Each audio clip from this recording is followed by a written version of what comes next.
아브라함의 삶을 통해 믿음이 무엇인지, 또 믿음으로 산다는 삶이 과연 어떤 삶인지 아브라함의 삶을 통해 살펴보려고 합니다.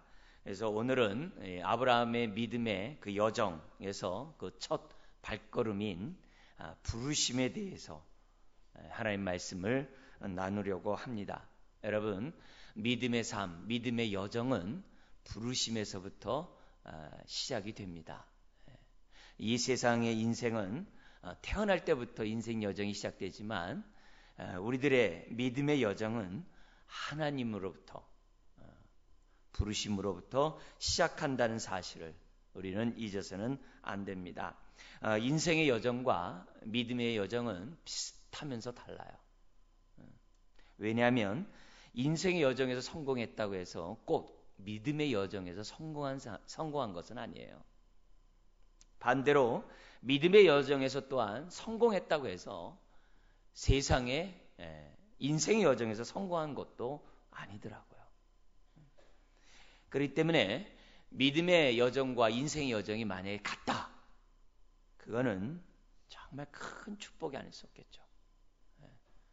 믿음의 여정의 성공뿐만 아니라 이 땅의 삶의 여정에서 아브라함처럼 우리가 성공했다고 한다면 정말 저나 여러분 모두가 바라는 그런 모델이 아닌가 생각이 됩니다. 저와 여러분 모두가 신앙생활한다는 자체는 인생의 여정길에서 믿음의 여정길로 들어섰다는 것을 의미합니다. 그래서 우리 모두가 세상에서 성공보다도 먼저 하나님 앞에 성공하는 인생이 되어야 되고, 더 나아가서는 하나님만이 아니라 이 땅에서도 성공하는 인생이 되어야 될 줄 믿습니다. 아브라함은 하나님뿐만 아니라 이 세상에서도 성공한 인생이에요. 유대인뿐만 아니라 이방인의 조상이 되었던 인물이 바로 아브라함이에요. 하나님은 아브라함의 인생을 우리들에게 보여줌으로 어떻게 사는 것이 아브라함과 같은 복된 삶을 살아가는 것인지 우리에게 보여주셨습니다. 그래서 아브라함의 그 첫걸음, 우리 부르심에서부터 우리 시작을 해서 우리가 믿음의 여정은 어떻게 살아가야 하는지 우리가 한 걸음씩 한 걸음씩 배워나가기 원합니다. 오늘은 믿음의 여정 그 첫걸음에서 부르심에 대해서 살펴보겠는데요. 먼저 1절 말씀 읽겠습니다. 여호와께서 아브라함에게 이르시되 너는 너의 고향과 친척과 아버지의 집을 떠나 내가 내게 보여줄 땅으로 가라. 여러분, 부르심은 하나님과 그 말씀으로부터, 하나님의 말씀으로부터 그 부르심이 시작된다는 사실을 여러분 잊어서는 안 됩니다. 그래서 1절에 보면은 아브라함에게 이르시되 말씀하시는 거예요. 그리고 떠나, 그리고 가라. 여러분, 믿음의 여정은 스스로 원한다고 해서 되는 게 아니에요. 내가 어떤 것을 득도하고 내가 뭔가 이렇게 막 참선을 해가지고 깨달아가지고 내가 자원함으로 시작되는 것이 믿음의 여정이 아니에요. 믿음의 삶이 아니에요. 믿음의 삶은 하나님으로부터 출발하는 거예요. 나로부터가 아니에요. 하나님으로부터. 그리고 그분의 말씀으로부터 하나님의 부르심이 시작된다는 사실을 잊어서는 안 돼요. 그래서 하나님의 아브라함을 부르셨듯이 또 예수님이 제자들을 부르셨듯이 오늘 저와 여러분들을 부르셨기 때문에 이 자리에 나온 줄 믿습니다. 너무너무 중요한 거예요. 하나님의 부르심으로부터 믿음의 여정이 시작된다는 것. 특별히 성경은 말씀을 강조해요. 하나님의 말씀을 강조해요. 창세기 1장 1절 이하에도 뭐예요? 말씀으로 세상을 창조해요. 이르시되 빛이 있으라. 요한복음 1장 1절에서도 뭘로 시작을 해요? 말씀으로 시작을 해요. 그죠? 태초에 말씀이 계시니라. 태초에 하나님과 말씀이 함께 계셨고 만물이 그로 말미암아 지은 바 되었고. 요한복음 1장 1절에서도 말씀을 얘기해요. 그래서 우리가 믿는다, 믿음 얘기했을 때 이것은 말씀을 떠날 수가 없어요. 그래서 로마서 10장에서도 얘기하죠. 믿음은 들음에서 나고 들음은 그리스도의 말씀으로 말미암는다. 말씀을 들을 때 믿음이 생기는 것이지 말씀을 떠나서 믿음이 생긴다. 그건 잘못된 겁니다. 그래서 내가 믿음이 더욱더 자라가고 온전한 믿음 있는 사람이 되려고 하면 반드시 어떻게 해야 돼요? 하나님의 말씀 앞에 바짝 나가서야 돼요. 말씀을 떠나서는 믿음이 생길 수 없어요. 믿음은 저절로 생기는 게 아니에요.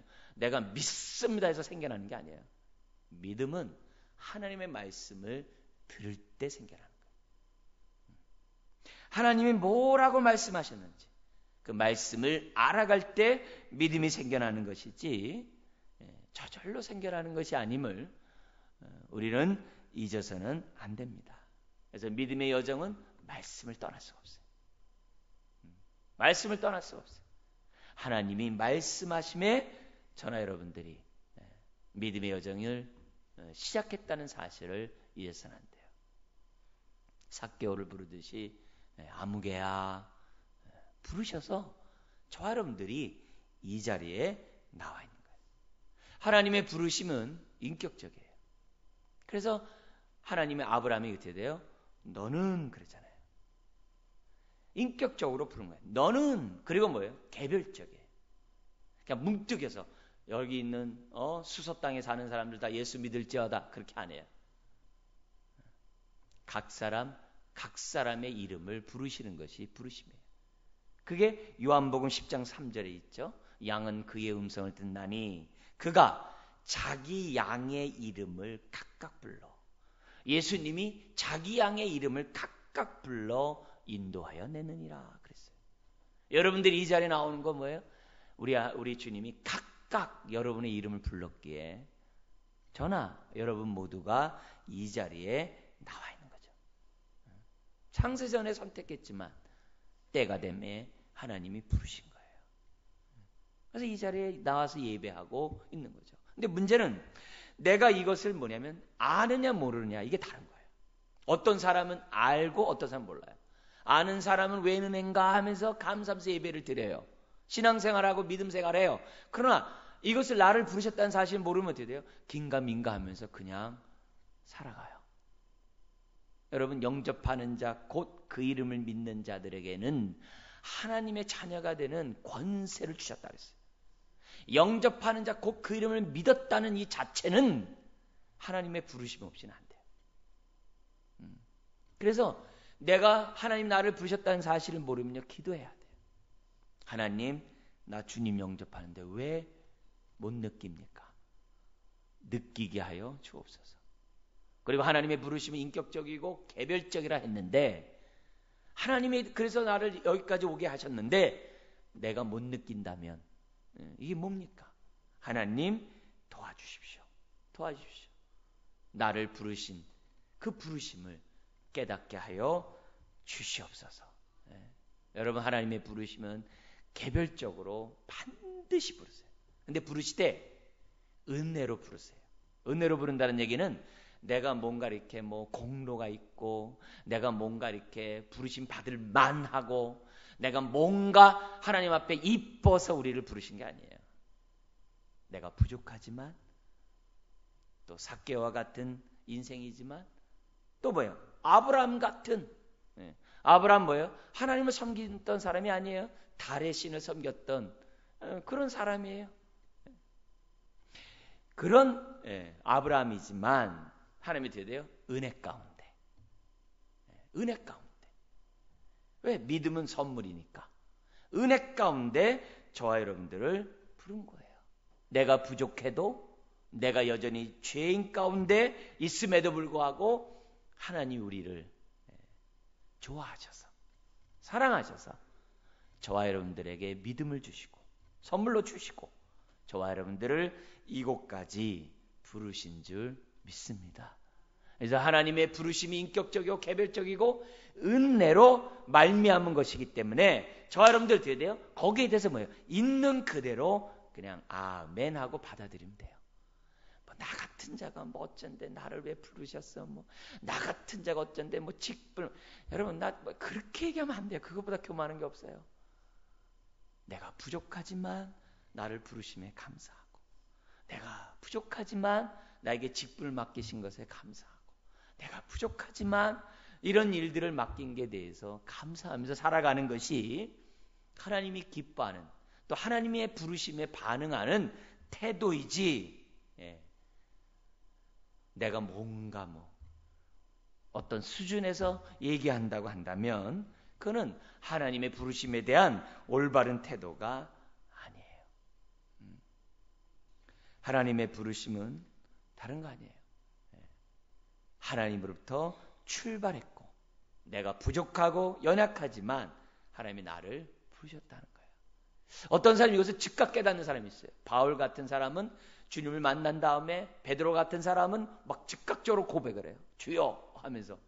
그러나 많은 경우는 어떻게 돼요? 한참 지난 다음에 깨달아요. 아, 왜 은혜인가? 하나님이 나를 부르셨구나. 그러나 먼저 깨닫든 나중에 깨닫든 상관없어요.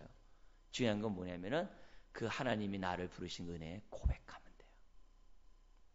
나 같은 자를 부르시니 감사합니다. 그게 이제 대표적인 게 세례를 받은 거죠. 어쨌든 우리는 뭐냐면 입술로 고백하는 것이 굉장히 중요해요. 자, 근데 이 입술로 고백할 때는 뭐가 포함되어 있냐면 결혼 생활을 생각하면 돼요. 결혼이 뭐예요? 서로 사랑해서 결혼을 해요. 근데 그 사랑이 오래 갑니까? 누구 말마다 권태기 그래서 얼마 안 가요. 어떤 사람 신혼여행 갔다 오자마자 끝났다고 하는 사람도 있어요. 오래 안 가요. 그 사랑이 이렇게 오래 안 가요. 그러면 어떻게 살아가요? 성경은 뭐냐면은 사랑으로 결혼을 유지하라고 얘기하기보다는 서로에 대한 헌신, 서로에 대한 약속에 대한 헌신으로 결혼 생활을 하라고 그래요. 서로 간에 뭐예요? 하나님 앞에서 부부로 살아가고자 하나님과 사람 앞에서 뭐예요? 서약을 했잖아요. 그게 결혼식이잖아요. 그게 결혼식이잖아요. 그러면 그 서약을 어떻게 돼요? 일생 내가 충직스럽게 지켜나가겠다는 거. 그게 결혼 생활이라는 거예요. 요게 하나님과 우리와의 관계도 마찬가지예요. 하나님과 우리와 뭐예요? 언약을 맺잖아요. 결혼식을 하잖아요. 그 결혼식 할 때 중요한 게 뭐예요? 서약이 있거든요. 서약이 있거든요. 너희들이 언약에 충실하면, 이제 십계명을 주셨잖아요. 십계명을 충실히 지키면 하나님이 내가 너희의 아버지가 되고 너희 하나님이 되겠다. 하나님이 약속했단 말이에요. 그러니까 저와 여러분들은 어떻게 돼요? 하나님 앞에 서약한 대로 충직스럽게 살아가면 하나님이 어떻게 돼요? 우리의 하나님이 되시고 우리의 아버지가 되신다는 게 뭐냐면은 성경이에요. 그게 신앙생활이에요. 그게 믿음의 여정을 살아가는 데서 굉장히 중요한 요소예요. 그래서 우리가 하나님의 나를 부르심에 대해서 우리들이 아멘, 내가 나를 부르신 것을 믿습니다. 또 다른 말로 하면 내가 이제부터 하나님을 나의 아버지라, 예수님을 나의 구세주라고 제가 고백합니다. 고백하는 그 순간 그 고백은 어떻게 돼요? 결혼식처럼 일생 가는 거예요. 일생 가는 거예요. 그래서 부부가 어떻게 돼요? 마음이 식었어도 어떻게 돼요? 미운 정도 생기잖아요. 신앙생활도 마찬가지예요. 내 신앙생활 때는 시험에 들 수도 있어요. 어려운 일이 있어요. 힘든 일이 있어요. 그렇지만 하나님에 대한 어떻게 돼요? 서약은 신실한 서약은 어떻게 돼요? 저와 여러분들이 돼요? 지켜나가야 한다는 거죠. 그게 믿음의 여정에서 굉장히 중요하거든요. 그게 바로 뭐냐면은 믿는다는 것은 내 인생을 의탁한다는 거예요. 내 인생을 하나님 앞에 맡긴다는 거예요. 그게 믿음이에요. 결혼 생활이 그러잖아요. 서로에게 의탁하는 거잖아요.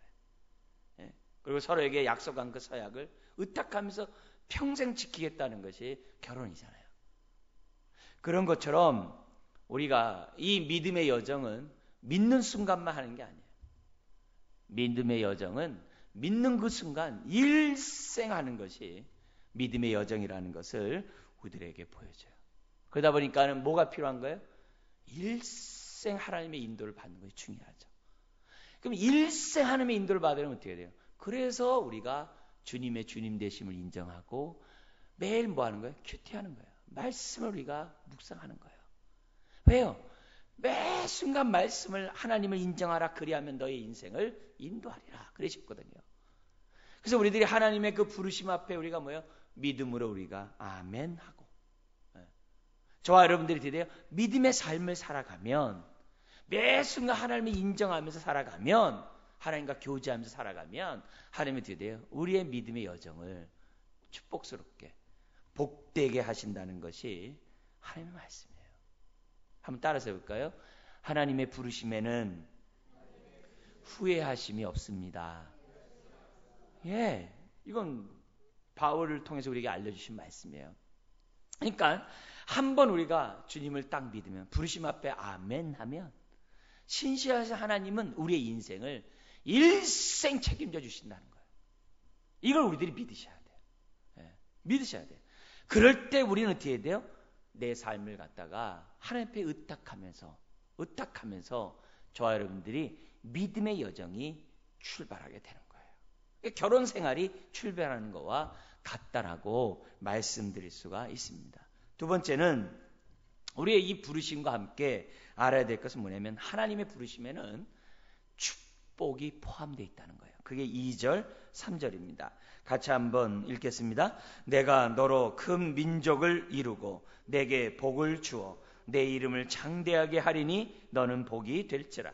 너를 축복하는 자에게는 내가 복을 내리고 너를 저주하는 자에게는 내가 저주하리니 땅의 모든 족속이 너로 말미암아 복을 얻을 것이라 하신지라.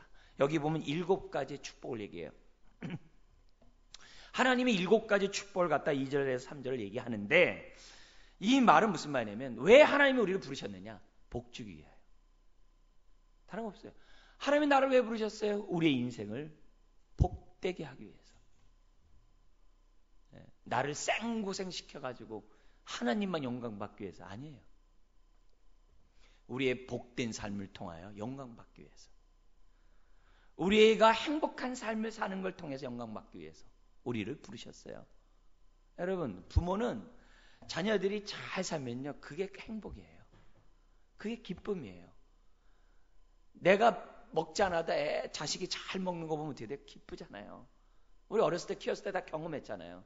그런 것처럼 부모는 자식이 잘 사는 걸 볼 때마다 너무나도 기뻐요.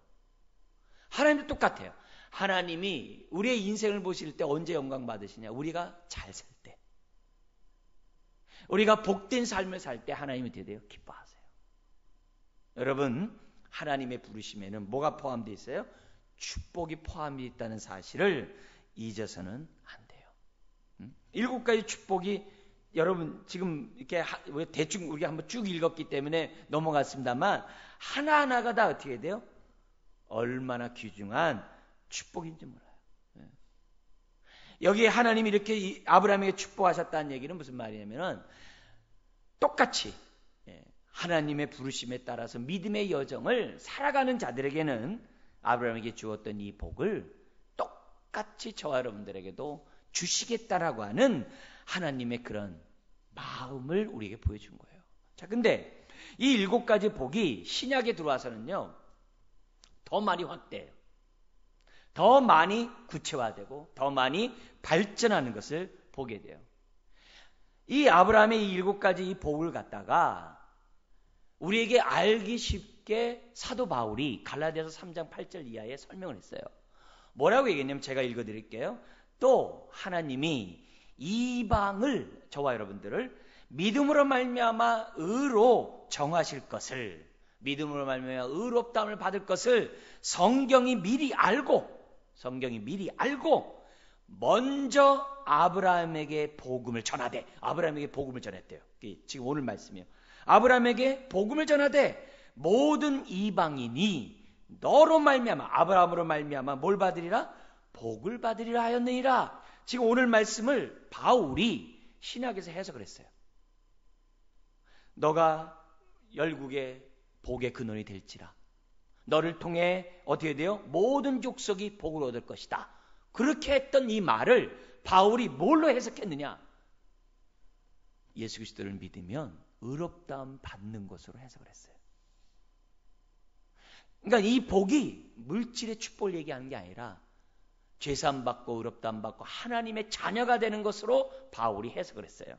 그러니까 영적인 축복으로 바울은 해석했다는 거예요. 그러니까 이 복의 이 실체가 신약에서 우리들에게 보여준 거죠. 저와 여러분들이 예수 그리스도를 믿으면 죄사함 받고 의롭다함 받죠? 의롭다함 받는다는 얘기는 뭐냐면, 하늘 법정에서 너 이제 무죄야, 그게 의롭다함 받는다는 거예요. 그럼 의롭다함 받는다는 그것이 뭐예요? 복이라 이게. 근데 그 복이 어떤 복이에요? 아브라함에게 약속했던 그 복이라 이게. 그 복이라고 얘기를 해요. 그러니까 하나님이 나를 왜 부르셨어요? 죄사함 받고 의롭다함 받고 자녀가 되도록 하나님이 하기 위해서 나를 부르셨어요. 그게 바로 뭐예요? 복 중에 복이죠. 복이죠. 더구나 갈라디아서는 더 나가요. 우리가 의롭다함 받는 것을 끝나는 게 아니라 내가 너를 갖다가 하나님의 자녀요 후사로 세우겠다라고 약속을 해요. 하나님을 아빠 아버지라 부르는 자들을 뭐라고 그래요? 나의 모든 기업을 이을 후사로 선택했다라고 하나님이 축복하세요. 그러니까 아브라함이 받은 복보다 더 확대가 된 거죠. 근데 하나님의 기업을 이을 자로서 끝나는 게 아니라 에베소서에서는 또 뭐라고 그러냐면 하나님과 함께 보좌 우편에 앉는데요. 아브라함에게 약속한 복보다도 더 큰 복을 하나님 뭐예요? 주셨다라고 성경 우리들에게 말씀하고 있어요. 그러니까 우리가 받은 이 복, 에베소에서 1장 3절 이하에서는 신령한 복이라고도 얘기를 해요. 이 신령한 복을 생각하면 아브라함보다 더 크죠. 더 크죠. 근데 우리는 믿음의 눈에 비늘이 벗겨지지 않아가지고 물질적인 복이 아니면 복으로 생각을 안 해. 영적인 축복에 대한 그 가치를 잘 몰라. 그냥 헌신짝처럼 버려요. 영적인 축복 조금 받아도 괜찮아. 물질적인 축복만은 많이 받고 싶어. 다 부자가 되고 싶어. 그게 뭐예요? 우리가 믿음의 연약함 때문에 우리 눈에 수건이 덮여 있어서 영적인 비늘이 이렇게 덮여 있어가지고 보지 못하기 때문에 나타나는 현상이에요. 그렇지만 성경이 우리들에게 말씀하신 큰 복은 아무리 인생 여정의 물질의 축복을 받아도 영적인 축복을 받지 않으면 아무 의미가 없어요. 아무 의미가 없어요. 그런 의미에서 하나님이 우리를 부르신 목적은 다른 게 아니에요. 큰 복. 그것도 뭐예요? 신령한 복을 주기 위해서 저와 여러분들을 부르셨다는 사실을 기억해야 돼요. 근데 이걸 딱 깨닫고 이걸 믿으면 우리는 어떤 복을 누리게 돼요? 우리가 이 땅에 살아가면서 하나님이 주시는 복을 누리죠. 내세뿐만 아니라 현세에서도 복을 받되 100배의 축복을 받는다라고 성경 얘기해요. 그 100배의 축복에 뭐가 들어가 있어요? 우리가 아브라함이 누렸던 물질적인 축복까지도 이 땅에서 우리가 뭐예요?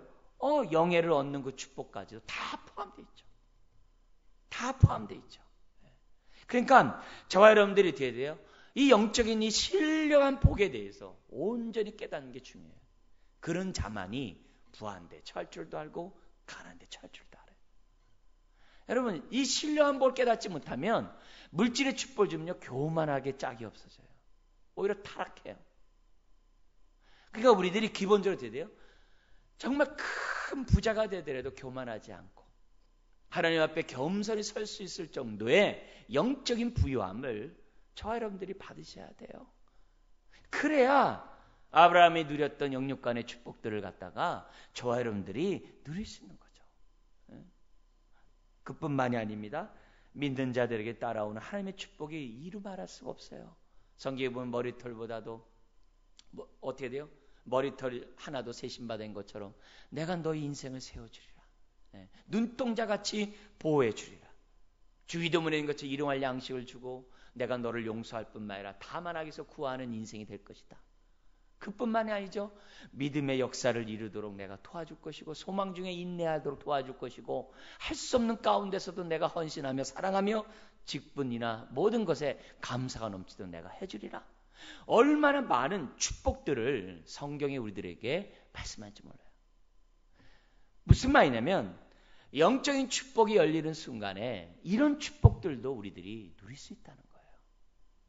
근데 안타깝게도 믿음의 분량이 너무 작고 영적인 이 축복에 대해서 사람들이 그 가치를 모르니까 하나님이 주시는 그 축복들을 받을 수가 없고 받아도 누릴 수가 없는 것이 인생이라는 거예요. 오늘 우리들이 저와 여러분들이 깨달아야 될 것은 다른 게 아닙니다. 하나님의 부르심 속에는 하나님의 축복이 포함되어 있다는 사실을 저와 여러분들이 믿으셔야 돼요. 그래서 영혼이 잘된 같이 범사가 잘 되고 강건한 하나님의 은혜가 우리들의 삶 속에 나타나야 돼요. 그런 축복을 누릴 때 우리 하나님이 또한 어떻게 돼요? 영광을 받으시죠. 기쁨을 받으시죠. 세 번째, 우리가 부르심에서 우리가 깨달아야 될 것은 뭐냐면 이 4절에 나타나 있는데요. 같이 한번 읽겠습니다. 이에 아브라함이 여호와의 말씀을 따라갔고 롯도 그와 함께 갔으며 아브라함이 하란을 떠날 때 75세였더라. 여기 중요한 것은 뭐냐면 우리가 믿음으로 우리가 반응을 하더라도 뭐예요? 거기 보니까는 뭘 따라갔다라고 얘기를 해요? 이에 아브라함이 뭘 따라갔다고 그래요? 여호와의 말씀을 따라갔다라고 그래요. 우리가 이 하나님의 부르심 앞에 우리가 믿음의 반응을 하되 뭐에 반응해야 되냐면 여호와의 말씀에 반응을 해야 돼요. 여호와의 말씀에 반응하되 어떻게 돼요? 일생 그 말씀을 따라가겠다라고 반응을 해야 돼요. 자, 여러분 보세요. 아브라함이 하란 땅을 떠날 때 유브라데스 강의 마지막 그 비옥한 지역의 끝에 있는 지역이 하란이에요. 그 하란을 떠나서 가나안 땅으로 이스라엘 땅으로 들어오는데 그때 나이가 어떻게 돼요? 75세. 여러분 75세면요 예나 지금이나 젊은 나이가 아니에요. 은퇴해가지고요 정말 손주들 보면서 있어야 될 나이가 75세. 근데 하나님은 그 75세에 불렀어요. 젊은 나이가 아니에요. 네? 그리고 11장 우리 앞에 읽지 않았습니다만 11장 30절에 보면 사례가 임신하지 못함으로 자식이 없었어요. 여러분 자식이 없는데 떠난다? 떠날 기분이 아닙니다. 떠날 기분이 아니에요. 뭔가 있고 여유가 있을 때 떠나는 것이지 자식도 없어요. 나이가 늙었어요. 떠날 기분이 아니에요. 더구나 11장 32절에 보면 자기 아버지 그 갈대아 우르에서부터 떠나가지고서 하란까지 올 때 함께했던 자기 아버지가 어떻게 돼요? 돌아가셨어요. 돌아가셨어요. 환경적으로 볼 때 여건적으로 볼 때 하나님의 부르심 앞에 어떻게 돼요? 반응하기가 어려운 시기예요. 위기 상황의 삶의 시기예요. 시절이에요. 여러분 우리도 신앙생활 때 뭐예요? 뭔가 신바람 나고 뭔가 뭐 기분 좋고 뭔가 여유가 있고 막 할 때 하나님 앞에 봉사하고 헌신하잖아요. 내가 막 힘들고 어렵고 짜증나고 고통스러우면 하나님 앞에 헌신하고 싶은 생각 없잖아요. 봉사하고 싶은 생각 없잖아요. 그건 다 모든 사람의 마찬가지예요. 근데 아브라함은 75세죠. 자식도 없죠. 자기 부모가 돌아가셨죠. 그리고 자기가 사는 그 비옥한 그 땅을 떠나서 외지인 곳에 간다는 그 두려움도 있죠. 그러나 그럼에도 불구하고 아브라함은 어떻게 해야 돼요? 하나님의 뭘 따라갔어요? 말씀을 따라갔다 그랬어요. 이게 하나님의 부르심에 대한 저와 여러분들의 반응이에요. 근데 떠날 때 누구도 떠나가요? 4절에 보니까 롯도 함께 떠나갔어요. 근데 안타깝게도 롯은 하나님의 말씀을 따라가기보다는 아브라함을 따라갔어요. 친구 따라 강남 가듯이 그냥 아브라함 따라갔어요. 여러분 우리가 삶의 여정을 살아가는 데 있어서 말씀을 따라가는 아브라함의 인생과 아브라함을 따라간 롯의 인생은 달라요. 평상시는 몰라요. 어느 때 딱 차이가 나냐? 물질 앞에서 딱 차이가 나요. 나중에 아브라함과 이 어떻게 돼요? 롯이 거부가 돼요. 그래서 그의 종들이 우물 때문에 서로 싸워요. 목초 때문에 서로 싸워요. 그러자 어떻게 돼요? 싸우니까 어떻게 돼요? 덕이 안 되잖아요. 그래서 아브라함이 그러면 우리 갈라서 살자. 네가 우하면 내가 좌하고 네가 좌하면 나 우하겠다. 그때 롯은 어떻게 돼요? 아닙니다.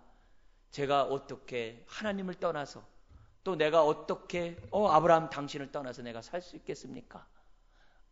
나를 갖다가 긍휼히 여겨주시고 나로 하여금 함께 거할 수 있도록 나를 갖다 좀 이렇게 해달라. 뭐 이런 식으로 했었어야 되죠. 근데 그게 아니라 눈을 들어 본즉 소알 지역이 딱 보이는 거예요. 거기가 어떻게 돼요? 물이 아주 풍부한지라 그렇게 돼 있어요. 그러니까 뭐예요? 목초지에 물이 풍부한가 저쪽 가면 내가 더 어떻게 돼요? 부자가 되리라. 더 거부가 되리라. 그래서 그는 어떻게 돼요? 물질을 따라가는 결과 어디까지 가? 소돔과 고모라로 가요. 그리고 멸망의 가문이 되는 거예요. 그러나 아브라함은 어떻게 돼요?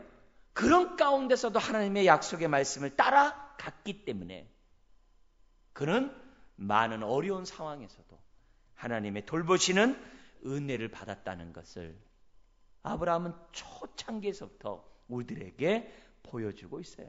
그러니까 우리의 믿음의 여정을 출발하는 데 있어서 우리들이 가져야 될 생각이 뭐냐? 말씀을 따라가는 인생은 결코 망하지 않는다는 거예요.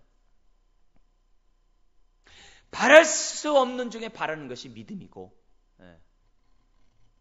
정말 바랄 수 없는 중에 바라고 내 삶을 드릴 수 없는 중에 드리고 맡기는 것이 믿음이라는 사실을 아브라함은 처음에서부터 우리들에게 가르쳐주고 있어요. 여러분, 아브라함이 하나님의 말씀을 따라갈 때 구체적인 그림이 없었어요. 따라가면 어떻게 되리라는 그 땅에 대한 어떤 청사진이 없었어요. 단지 약속의 말씀만 붙잡고 갈 뿐이에요. 더구나 자기는 자식이 없어요. 근데 너로 큰 민족을 이루겠다라고 그래요. 정말 자기가 볼 때는 허황하기 짝이 없는 약속이에요. 어떻게 그렇게 얘기했어요? 지금 자식도 없고 나이가 75세인데 큰 민족을 이뤄요. 말도 안 되죠. 그렇지만 아브라함은 어떻게 돼요? 하나님의 약속을 믿고 자기의 믿음의 발걸음을 내디뎠어요. 물론 우리의 삶이 믿는 순간 매번 홍해바다가 갈라지고 우리가 정말 여리고성을 돌는 순간 여리고성이 무너지는 그런 게 아니에요. 매 순간 기도하면 응답받고 막 그런 건 아니에요. 여전히 뭐예요? 척박한 현실은 현실이에요. 아브라함도 마찬가지예요. 아브라함이 들어간 그 가나안 땅은 자기가 살던 하란 땅에 비하면 그건 완전히 쓸모없는 땅이에요. 사람이 살기 어려운 땅이에요. 그렇지만 말씀을 따라 살아갔어요. 그는 아직 하나님에 대해서 잘 몰라요. 그렇지만 하나님의 말씀을 따라서 갔어요. 앞이 어떻게 전개될지 몰라요. 그렇지만 갔어요. 신뢰하고 갔어요. 오늘날 현대인을 일으켜서 부초 인생이라고 그래요. 뿌리 없이 이렇게 물에 둥둥둥 떠다니는 인생. 그걸 다른 말로 좀 더 나가서 뭐냐면 목적을 상실한 인생이라고 오늘날 현대인에 대해서 말들을 해요. 그러다 보니까 어떻게 돼요? 어디에든 간에 자기 유익만을 추구하게 돼 있어요. 뭔가 안전을 추구하는 인생으로 전락된 게 오늘날 현실이에요. 그래서 돈이 우상이 되는 세계예요. 왜? 돈이 있어야 안정하니까. 그런 세대 속에 살아가고 있는데 이때 믿음의 여정은 목적이 분명해요. 상황에 따라 움직이는 게 아니에요. 말씀에 따라 우리의 인생을 드리는 것이 믿음의 여정을 살아가는 저와 여러분들이 가져야 될 태도라는 거예요. 하나님이 나에게 주신 이 축복을, 약속을 이룰 것을 믿고 움직이는 것이 바로 뭐예요? 저와 여러분들이 가져야 될 태도라는 것을 아브라함을 통해 우리들에게 가르쳐줘요. 그러면 아브라함이 큰 민족을 이루듯이 하나님 우리를 통해서 이루세요. 이사야 선지자는 이걸 갖다 또 어떻게 해석을 했냐면은 이사야 60장 22절에 지극히 주님 안에 있는 사람들은 작은 자라도 천명을 이루겠고 연약한 자라도 약한 자라도 강국을 이루겠다 그래요. 큰 나라를 다스리는 자가 되게 해주겠다라고 이사야 선지자는 해석을 했어요. 그러면 이게 무슨 말이에요? 오늘 신약을 살아가는 저와 여러분들도 뭐예요? 에이 내가 가진 게도 없는데 내가 이 나이에 내가 이런 환경에 지금까지 된 것도 없는데 여러분 아브라함요 75세가 될 때까지 자식이 없었다니까요. 그 시대에 아무것도 없어요. 그렇지만 오늘 우리들이 하나님의 부르심에는 축복이 포함됐다는 사실을 믿고 저와 여러분들이 지금 이 순간에 이 약속의 말씀을 믿고 하나님 앞에 기도하면 여러분을 통해서 천명을 다스리고 여러분을 통해서 되되어 큰 강국을 이루는 하나님의 되되어 역사하심이 있다는 거예요. 그래서 꿈을 이루면 안 돼요. 하나님의 약속을 망각해버리면 안 돼요. 나를 부르실 때 부르신 이가 어떻게 돼요? 하늘 보좌 우편까지 앉게 하시고 하늘의 유업을 이을 자로서 나를 부르셨다는 사실을 저와 여러분들이 잊으셔야 돼요. 그러면서 에고 오늘도 내가 살기 위해서 내가 노가다를 해야 되고, 에고 내가 오늘도 살기 위해서 내가 아침에 일어나서 일해야 되는데, 아이고 집구리만한 봉급받고 뭐 하는, 여러분 그렇게 하면 안 돼요. 그렇게 하면 안 돼요. 현실이 그렇다고 해서 그렇게 하면 안 돼요. 빌립보서 1장 6절에 보면은 착한 일을 시작하신 이가 이루리라 그랬어요. 하나님이 나를 부르셨을 때는 나를 통해 축복학을, 이 세상을 축복하게 해서 부르셨어요. 그러면 우리가 복의 통로가 되는 걸 보고 하나님은 기뻐하신다 했어요. 그러면 자연스럽게 우리는 복된 인생이 되는 거예요. 복의 근원이 되리라는 이 말씀이 예수님은 신약에서도 어떻게 해석했냐면은 네 배에서 생수의 강이 흘러나리라고 해석을 하셨어요. 솟아나는 샘물이 되게 해주겠다는 거예요. 오늘 각자 여기 다 한 사람 한 사람이 솟아나는 샘물이 돼서 복의 근원이 되는 거예요. 복의 근원이 되는 거예요. 그러니까 우리들이 이걸 생각하면서 기도하는 거죠. 여러분 믿음은 바랄 수 없는 중에 바라는 것이 믿음인 줄 믿습니다. 믿음의 여정을 떠나는 저와 여러분들이 가져야 될 이 오늘 주신 이 말씀들을 잊어서는 안 돼요.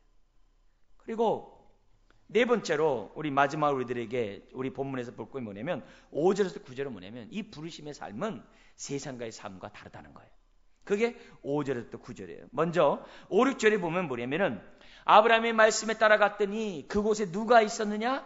거기 보니까는 6절에 보니까 가나안 사람이 그 땅에 거주하고 있었다고 그래요. 그 사람들의 입장에서 보면 가나안 땅은 뭐예요? 외지인이에요. 굴러 들어온 돌이에요. 그리고 아브라함은 가나안 땅에 살면서 어떻게 살았어요? 정착했어요? 아니에요. 직업이 목축업이기 때문에 유동해야 되는 것도 있지만은 상징적인 의미가 뭐냐? 장막을 치면서 나그네 인생을 살았던 사람이 아브라함이에요. 큰 민족을 이루고 복의 근원이 되고 한 그 아브라함에게 하란 땅에서처럼 큰 성을 내가 짓고 살아가도록 하겠다. 그게 아니에요. 아브라함은 나그네로서 장막을 치면서 계속 이주하며 살아가는 인생이었어요. 그렇지만 그의 인생은 세상과 다른 인생이었다는 것을 우리들에게 보여줘요. 아브라함이 그 땅에 갔을 때 그 땅은 다시 한번 말씀드리지만 자기가 살던 땅보다 척박해요. 그리고 그곳에는 여전히 어떻게 돼요? 가나안 사람들이 살아가고 있어요. 그리고 그 당시에는 치안이 안 돼 있기 때문에 상대방이 재산을 강탈해 보면요 보상을 받을 수가 없어요. 더구나 외지인이 와 있기 때문에 어떻게 그의 목숨이 잃을지도 모르는 그런 두려운 그런 상황이에요. 가나안 사람이 있었더라. 여러분 어디를 갔을 때 제일 무서운 게 사람 아니냐요? 사람이잖아요. 가나안 사람들이 이미 거기서 살고 있어요. 근데 그 땅을 하나님이 어떻게 돼요? 주겠다는 거예요. 네? 어려운 얘기죠. 의심이 되죠. 불안하죠. 이미 정착민들이 있는데. 근데 이런 불안한 이런 아브라함에게 7절에 하나님은 이 타이밍에 절실한 타이밍에 뭐라면 또 나타나세요. 자, 우리 7절 같이 한번 읽어볼까요? 여호와께서 아브라함에게 나타나 이르시되 내가 이 땅을 내 자손에게 주리라 하신지라 자기에게 나타나신 여호와께 그가 그곳에서 제단을 쌓고, 바로 이게 중요한 거죠. 다른 게 아니죠. 지금 좌절하고 실망하고 낙심하고 있는, 어떻게 보면은 그런 의기소침하고 있는 그때 하나님께 또 나타나세요. 저는 여기에서 얼마나 은혜를 많이 받는지 몰라요. 왜요? 좌절할 만하면, 실망할 만하면 하나님 어떻게 돼요? 감당할 수 있도록 하나님이 은혜를 주세요. 항상 믿음의 여정 가운데 힘들었을 때 보세요. 그때가 위로가 있는 날이에요. 고통스러울 때가 보세요. 그때가 하나님의 축복을 받는 그때예요. 그러니까 지금 뭐냐면 아브라함의 그 마음을 아셨던 하나님께서는 딱 시기적절하게 나타나셔서 하나님 말씀합니다. 내가 이것을 네 자손에게 주의라. 그러니까 하나님의 약속에 대해서 뭐예요? 다시 한번 확증하는 거죠. 그리고 어디에다가 이 장막을 칩니까? 6절에 세겜 땅뿐만 아니라 8절 9절에 보니까는 베델 동쪽 산에 치고 나중에는 어디에 돼요? 점점 남방으로 가면서 뭘 쳐요? 장막을 치고, 장막을 치울 뿐만 아니라 뭘 올립니까? 거기에서요 7절 끝에 보니까는 여호와께 그가 그곳에서 뭘 쌓았다라고 그래요? 제단을 쌓고. 8절도 보십시오. 베델이요 동쪽에는 아이라 그가 그곳에서 여호와께 뭘 쌓아요? 제단을 쌓고 어떻게 됐습니까? 여호와의 이름을 부르더니. 이게 무슨 말이에요? 예배하는 거죠. 예배하는 거죠.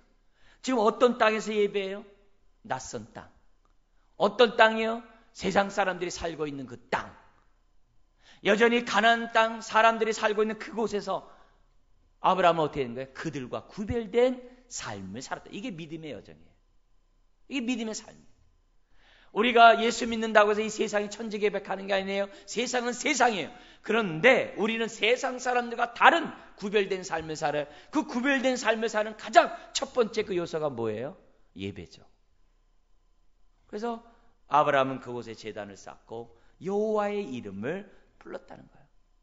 그래서 예배를 드리면서 아브라함은 뭐예요? 믿는 거죠. 하나님이 이 땅을 나에게 줄 믿습니다.